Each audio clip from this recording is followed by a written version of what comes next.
Yes, I think let's have a start.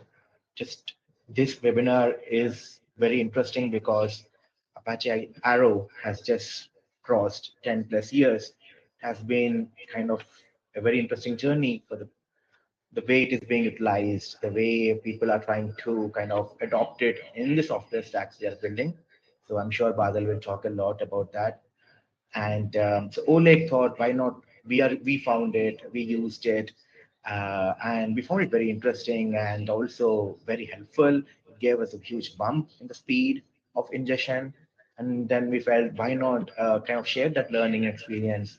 So that was kind of the thought process behind this webinar, and because Badal worked hands-on and is a great speaker, so we thought, let's do this. And so here we are. And this is one of the webinars by OLake by DataZip. OLake, as you know, is the fastest database and Kafka replication to S3 and Iceberg. It is 5 to 500 times faster than your traditional tools. So do give it a try. And we are on Slack, we're active. Happy to see you there and ask more questions. But yeah, let me quickly give a small introduction about Badal. Badal is a software engineer at DataZip, working on distributed data systems and lakehouse infrastructure. His day-to-day involves building high-performance data writers and working with the internals of Apache Iceberg, Apache Arrow, and other storage engines. He contributed to Apache Iceberg Go implementation, where he basically implemented a partition table writer using Apache Arrow. At DataZip, he built the V0 of OLake's Arrow-based full load and CDC writer for ingestion into Apache Iceberg tables, pushing full load throughput beyond 550,000 rows per second. It's a pleasure to have you here, Badal, and over to you. Thank you so much, Sandeep. Thank you for the introduction. Hey everyone. Hi Ayan, hi Soumya, hi Shoptarshi, hi Julian. Hi to everyone joining from across the world. So we'll start in a few minutes. Just wait one more minute for everyone to join. Hi Mayuk, hi Anshika, hi Julian. Apache Arrow has to be, in my opinion, one of the finest pieces of technology to exist in the data ecosystem because it is one of the most niche technologies that do not get over the line, that do not get the eye catching that it needs to get actually in reality. Cool, let's start. So, what is Apache Arrow basically when we say, and what do we mean by that exact term? So, basically, every service, every system has its own memory model. And Apache Arrow works in a way that it gives you a uniform memory layout to have your data. It's not a storage, it works entirely in your RAM, and it gives you a certain layout which helps different microservices and even transfer of data to happen on a very uniform layout across. So it does not work like a storage, but it appears to be a de facto standard to get your data transferred from one place to another. It can be used in ingestion, it can be used between different microservices, maybe on the same machine across different nodes. It absolutely depends upon the architecture. So if we try to imagine where Arrow exactly resides, it resides in your random access memory. So whenever you have a certain amount of processes running, or even if you have a single process running, your data in Arrow is actually stored in form of minute mini batches. So a mini batch, in its terminology, would mean that a certain small segment of data, and that certain small segment of data in Arrow's terminology is called an Arrow record batch. So what is this basically? So let's say that you have your data in RAM. So your data will be stored inside your RAM in a certain format, which is nothing but a record batch. So it has a certain schema, just like a small table. It has a certain schema of all the columns. It tells what data type it is, and a certain amount of metadata is also stored with the columns. So in this whole record batch, one layer is for the schema and another layer is for the columns and the metadata situated with that columns. So let's say this is one column. So that column has a certain amount of data of string type, and that is stored as an array. And it comes up with its own certain small level features like the validity map, offsets, and then finally the data. The validity is simply nothing but it tells you that the value in that very particular position is null or not null. And offsets tell you the margin that where your data lies. So this is a simple format of how an arrow record batch looks like. And it will eventually make it easier as well to understand as we move forward. What are we actually talking about? Like, how is even arrow different from so many past innovations that we had earlier, not only in data ecosystem, but even in software engineering as a whole? So as we move forward, as I told you in the very beginning, every microservice has its own memory model. So what do we mean by that? By the term even memory model. So let's say you have a Java service. So it will have its own heap. It will have its own garbage collection where it will store data in a certain format by creating objects. Let's say if you have a different service of Python, then you have your own Py objects there, and Python in its whole has a different memory model, which is absolutely different from Java. Both have nothing to do with each one another. If you have a C++ service, it has its own stack, it has its own need, and there it stores the data in C++ structs, which is again different from both the languages that I talked about earlier. So this is a very common production architecture that we have. So giving a very common example of such a scenario would be this, where let's say you have a client, and then let's say you have a payment service, which is written in C++, and your data there is in structs. And when you get a JSON or a REST request to do a certain action in your payment service, and let's say that payment service has to talk with your order service and your user service, and both the services now are written in completely two different languages other than C++, it becomes a very different scenario for the services to communicate with each other. And notably, the point here is not with the compute. It's not with the compute. It's not that if you scale your node, it will go fast. It might go fast for a certain amount, but to be fairly honest, the bottleneck is not compute here. Neither it's the network, but the problem here is the different memory model of each microservice. So what happens is that once your data is in C++ and then it has to go to Java service or Python service, it has to go a certain amount of serialization and then again deserialization and then again a serialization and deserialization across three services and over two network protocols. So a large amount of time and bandwidth here is lost before your CPU or the GPUs could get a certain amount of memory. So what I mean by that is we, in a production scenario for in a production architecture like this, we spend a lot amount of time just reformatting the data in a certain memory model before it even can reach to our CPUs and GPUs. We just copy and then reformat, restructure it again according to a particular language, and then again do that same thing, and we just spend a lot of big of n cross m conversations here, n being the services and m being the number of protocols. So if you look at the bottom of the slide, I just mentioned here that the real problem here is your bytes get converted into an object graph, a very nested struct graph, and then again it gets converted to bytes, and then again it goes into an object graph.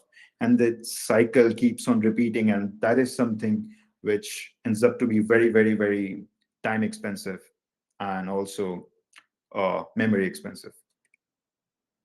So the basic solution, if we could see just by visualizing here, is that we just want to eliminate this from Go struct, we serialize to Java, then Java deserializes it, and then again converts Java objects. We just need to eliminate this and simply have something like this, where both the services know what am I going to get and what am I going to transfer. So, in simple words, arrow buffer becomes the format of your wire. Whatever you are going to pass over the network, that's exactly that format. So both the services know that I'm going to get the data in this format only, that very de facto standard. And then I'm going to pass it to the next service in this very format. So a lot of serialization and deserialization area is minimized, and then we can have a better solution to our given architecture than we had previously. So a very important feature of Arrow comes here, uh, which is zero copy. So what do we mean by zero copy? So it's a very, like I would say, a general line to understand what I mean is that you share a hyperlink of your data and not sending the copies. So let's say that my data is in my RAM and I need to pass it forward. So I'm not going to do a copy of the data and then again pass that data into my next service. I will just pass the pointer of it, or let's say the address of it, and just pass it to my next service. So my next service knows that, okay, here is the data, that's the address. So it's that simple. It's not that you just copy it and then again copy it and you create a mesh of serialization and deserialization. So it's a very nice diagram to make you understand what I mean by that. So when you have a Go service and when you have a Java service, you just point it out to your arrow record batch, which is inside the RAM, and you just say that the data resides there. That's it. And the Java service knows, okay, it's there. So they don't have to, the Java service doesn't have to interpret the data because it knows the format, because Arrow would be used as in a library in both the Go service and the Java service. So both of them know, okay, how am I going to interpret it from the RAM. So it's that simple, to be fairly honest, as it's the general law of nature that the most common, the most well-working solutions are the ones which are the most simple ones. And it just doesn't get up eye-catching enough. So it has the same schema, the same buffer layout, the same columnar structure. I will tell you why it's a columnar structure and why it has to be columnar. And it also has the same offsets and validity format as I talked to you about earlier. This thing helps you get rid of no object reconstruction, no reshaping, no per language memory model conversion. Zero copy gives you that easy amount of feature. Nevertheless, in case both of your service are in different pods, there is a very important feature, or very well-known feature of Arrow IPC or Arrow Flight, where the same thing goes on across different services on different nodes. So moving forward, that very architecture that we saw, where there was a absolute mesh of serialization and deserialization across different services, what we can see here is that every microservice now has a common data format uh, of arrow buffers, which they share across themselves. So it becomes that easy for each and every service to communicate within each other, with each other, in the same memory format that they want it to. And now, as we move forward, we understand that Arrow being a columnar format, when you have your analytics system, where eventually you have to dump your data, your historical data in form of packets, that that's where you get a clue like why it has to be columnar again. Because once you get your data dumped into Parquet, you are going to read it again, and analytics, a lot of ML engineering would be done over it.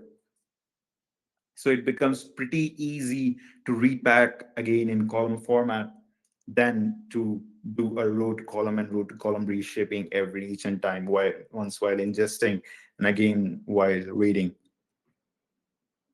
So let's give you a little hint of where we would direct this session towards.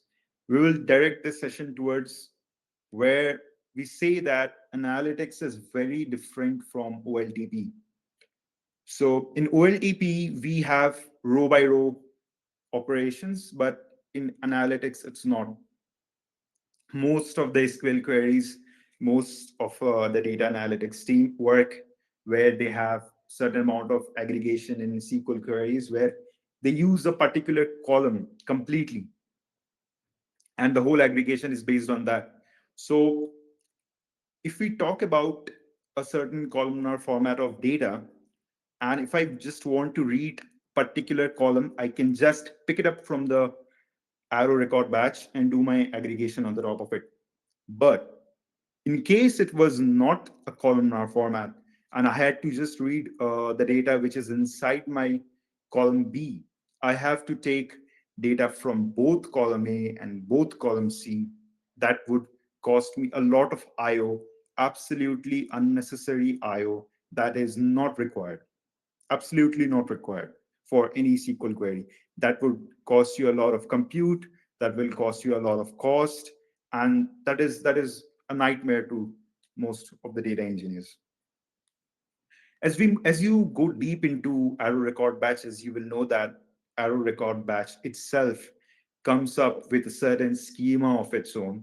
So it tells you that, okay, I have this, more like a metadata. I have this. So that makes it pretty easier then also. So as we move towards saying arrow to be a columnar format, there also comes a lot of interesting features while it being a columnar format. It give you a lot of cache line efficiency because all your CPUs, which have L1, L2, L3 caches, and let's say they are 64-bit, it's easier for them to store this because it's homogeneous. It's together. All the data types are stored together. So that's why you will have a lot less cache misses because your data is in columnar format than if you had your data in row-based format. It saves you a lot of hell lot of cache misses. Another very interesting thing is that if you go deep inside Parquet, you will understand that each column has a certain data type, let's say int 32. So a certain amount of compression algorithms would work only for int 32 columns. It cannot work for string. So once you have your data in a columnar format, it's easier to compress and encode because columnar form reduces a lot of memory footprint and improves a lot of scan speed. What I mean is by that is once from arrow record batch you start converting into Parquet, it's easier for your CPUs to compress it. It's a lot easier because once you go towards hardware level, which we will go eventually towards the next slide or the next one, we'll understand why it's so easier. It's basically, if I give you a little hint, it's nothing but vectorization. Everything is almost looks like an array, everything. So columnar vectorization, SIMD, everything ends up to be a little same rectangular array format. So columnar layout works with a lot of query engines. Even Apache Spark gives you certain benefits if you have your vectorization on, which is quite good. Even PySpark uses arrow format. So this is the memory layout of in case you have your data in row basis, this is how it's stored. And if you have your data in column basis, this is how it's stored. So you see the homogeneous nature comes together where the same data type data comes together and not being in a mesh. So so eventually you get a little hint every time that once you have your data in columnar format in Arrow, all your GPUs and CPUs can now be utilized to the fullest. Because previously, as I told you earlier as well, the main problem was not compute. It was never compute. I should use the word never because any data infrastructure getting slow, it was the reason because before the CPU could get a certain amount of data, it has to wait a lot amount of time for the data to reshape into a certain memory model. And once it has been reshaped to a certain memory model, again, coming back to the CPU, it takes time because in case it's a row by row format, you don't utilize the registers inside your CPUs to the fullest. Why I said this, we'll understand. It's because in GPUs and CPUs, where you have registers, a very common term comes out, which is SIMD, single instruction multiple data. So again, that same scenario, again, vectorization comes into a lot of benefit. Before we move forward, let's understand what actually SIMD is, because then only we get the whole picture. So SIMD is nothing but, let's say I have to do one operation and all the operations are of the same type. In case you have a 8-bit register, let's say an AVX2 register, you can perform 8 operations in a single instruction. That's something which happens in a register. I will take you to the hardware level in the next slide or the next to next slide. But for now, let's understand that SIMD is a vectorized operation where you perform a lot of instructions faster in a single go than you would have done in a row-based format in SIMD.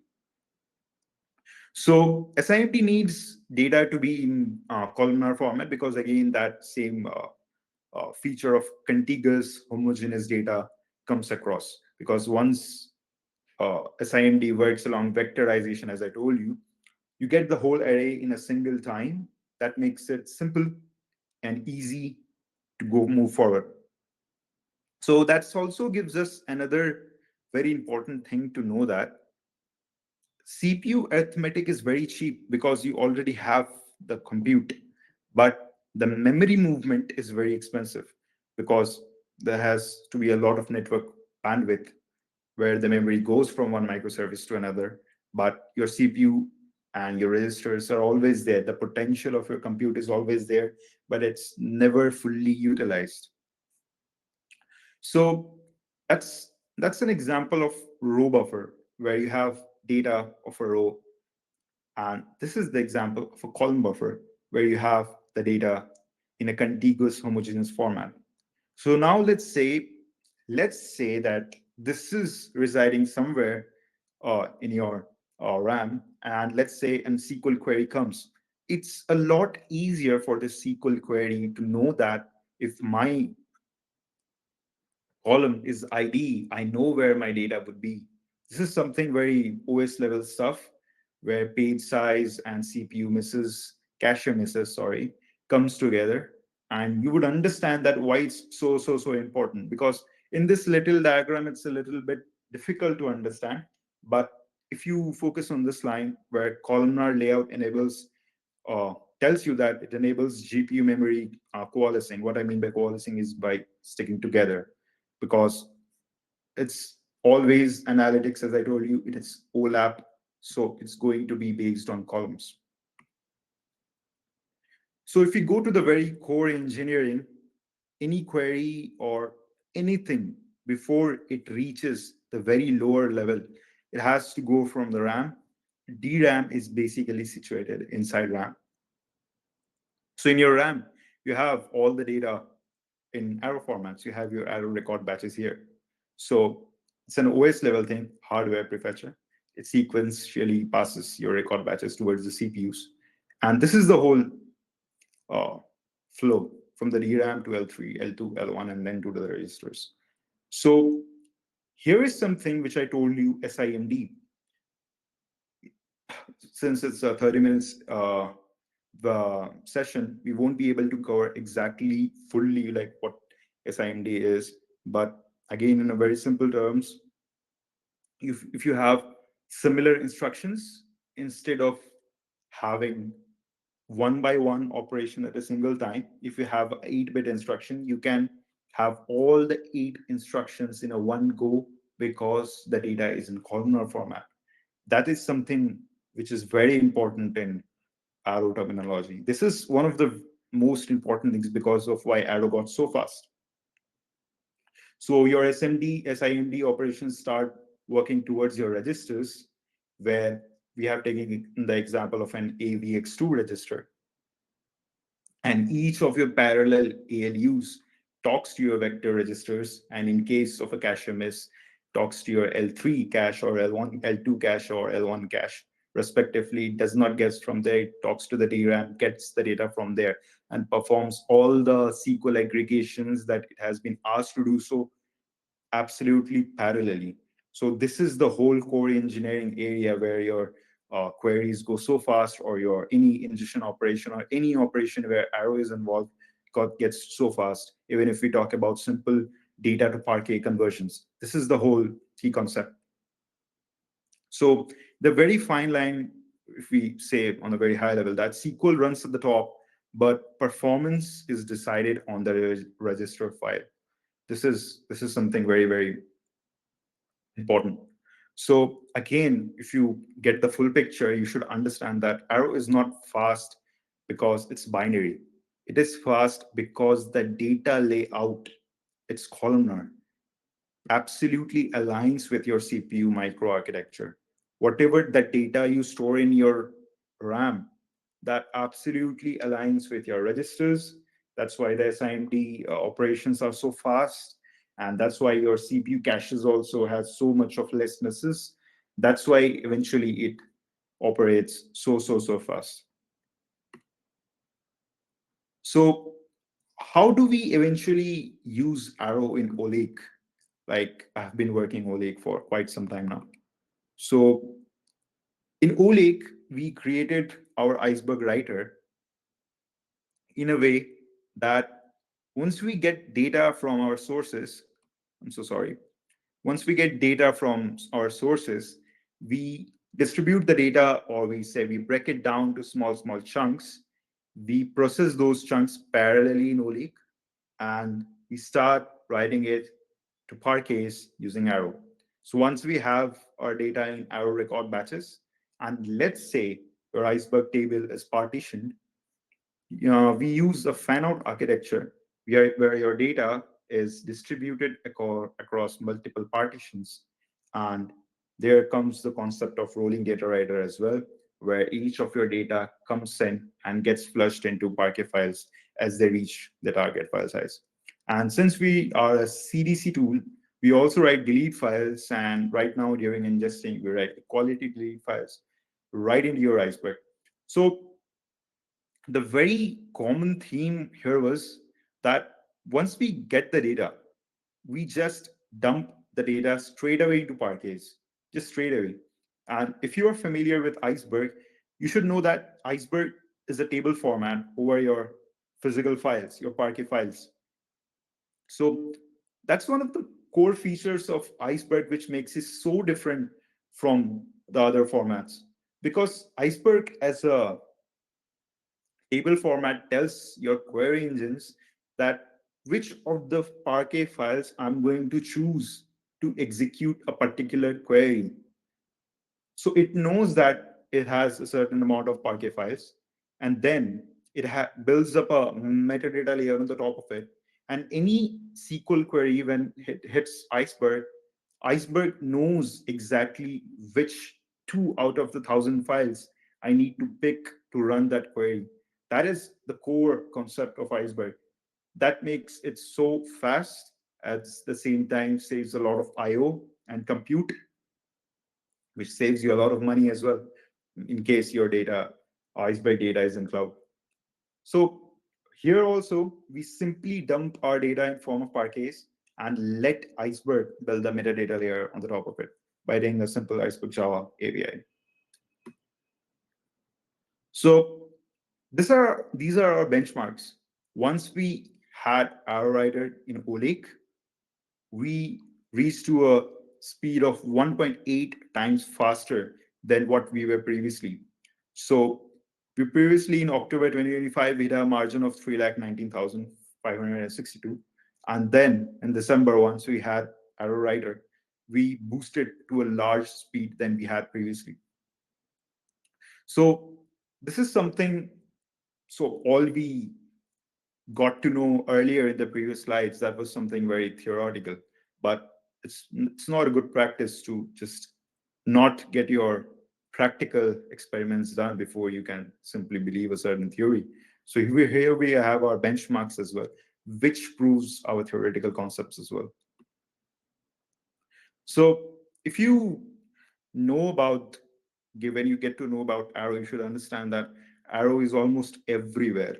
Even if you are data analytics, you are in data analytics and you work on pandas, you should know that when pandas use Arrow, when PySpark uses Arrow, a lot of query engines use Arrow, a lot of Apache projects use Arrow internally to speed up, because vectorization, SIMD, CPU, OS are something very fundamental which you cannot change quickly. But those are the general guidelines uh, you need to come across. So cool. We'll jump into the questionnaire session. So Sandeep, if you have, we can just take over the question from our audience.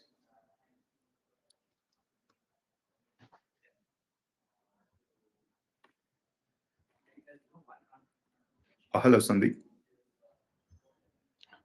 Hey, I think let me quickly check out the questions.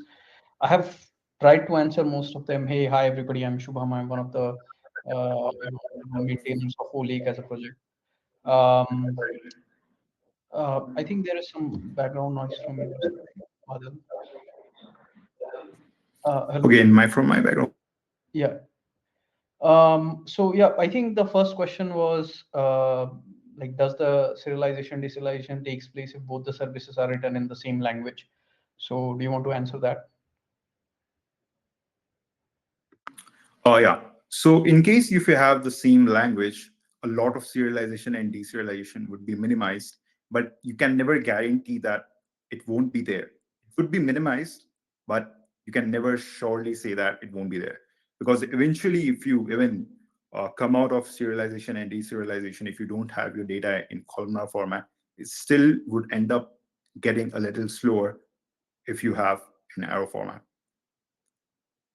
Yeah, so I think my answer is more or less aligned to that. Like, if you know, imagine the places like where both of the services are on a different machines, then it definitely gets serialized and deserialized, even if you use like gRPC or plain HTTP. Uh, but if it's on the same machine, then also yeah, it's basically the same. Depends on what you are using to transfer the data between two processes on the same machine. But even if it's in the same language, it gets serialized and deserialized. But with Arrow, you get away with all of that. Apart from that, Saurav has asked, how does the arrow buffer differ from the proto buffer in context of the data transfer? So I think I've taken this question. I've answered this because I've worked with both. Previously, if you remember, we used to work with like gRPC a lot because we used to send the records using gRPC from Go to Java, and then Java used to dump it into the Iceberg. But now we have fully moved on to Arrow. So I think um, currently, like the protobuf is still like it's kind of a it's more compact of a format compared to like JSONs over the HTTP, but it still deserializes and deserializes compared to like what Arrow buffers is. Arrow buffers is like you take a set of data in the same format, like a columnar format from one process, and then just give it to the another process, and over the network it happens via the flight protocol. So that's where it even if there is a over the network transfer, it doesn't it has a really minimal or near zero serialization overhead. Yeah, I think apart from that, I'm just reading out the questions for the everybody's sake who has not been there to the questions tab. How does the hyperlinking works here? How does the downstream service knows the refers to pointer refers to, since both will be having their own memory space and not sharing with each other? I think Badal, you can take this. Yeah, sure. So in case if your services are on different nodes where they have their own specific RAMs, the data buffer would be shared, not only the pointer. And in that case, your next service knows exactly the format my data is going to be in, because both of them will have arrow buffers, right? So in that scenario, that is something which works almost uh, like a zero copy solution, because there is no going to be restructure of your data even if your data are into two different nodes. Yes, so in that case there is absolutely nothing like you share the pointer, you get the same address. There has to be a certain amount of bytes sharing as well, because they don't share the same random access memory. So yeah, and even what the answer which you have written, Shubham, that absolutely aligns with the question as well. Great. I think there's just one. I'll skip through the questions because there is really 1 or 2 minutes left. But I think the last question is unanswered, which is asked by Soumya. So you use Arrow file format to write into Parquet files because of the faster data transmission, or is there any other reason? I think Badal, you can take this. This is what you have developed, I think, in the last feature. So yeah, so Soumya, if you know that Parquet is also columnar, so what happens is that Arrow is in columnar format again. So it's very easy. It's almost like a 3x faster conversion from your Arrow data into Parquet. And then Parquet itself, then again comes up the concept of row groups and blocks in Parquet, which is very easy, because Arrow does not write row by row. It gives you a certain record batch that gets converted into the required compression of the Parquet into the required encodings of the Parquet. And that is something which happens very fast, because since your physical file, which is Parquet, and the data in your memory, which is right now Arrow, are columnar. That's one of the reasons, because of why the conversion is so fast. So yes, that's the primary reason. Yeah, I think we are done with all the questions. Sandeep, do you want to take it over? Yeah, can you hear me? Yes, yes, nice. Yeah, thank you so much, everyone, for joining and asking these wonderful questions. This brings us an end to this webinar. But you can always reach out to us on our Slack, Star, or Repo on GitHub, and we would love to hear from you for sure. And different use cases will always give us more opportunity to try out more interesting technologies that we can incorporate and build even proprietarily as well. So yeah, thank you, Shubham. Thank you, Badal. Thank you so much for taking your time out and putting this wonderful webinar together, all the wonderful slides. We will be recording, the recording is there. We will publish it on YouTube, and more people will also kind of benefit from this. Yeah. Thanks again, Sandeep, everyone who has been, there's just who have helped. Yeah. Yeah. one last question by Soumya. So basically, you don't rely on Iceberg ingestion directly, you write the data directly as a Parquet files. I think what we do is, just to answer it in like 10 seconds, we write the data into the Parquet files, and then we sort of register using Iceberg APIs, what Iceberg Java spec offers, which is like kind of like a more faster way to do things compared to like using Java to ingest row by row or in a batches of rows. So I hope that answers the question. Yeah, so I think that's the last of the question. Yeah. I think, yeah. Thanks all again. Thanks for joining. Bye. Bye all. Thank you. Thank you, Sandeep. Thank you, Shubham. Thank you.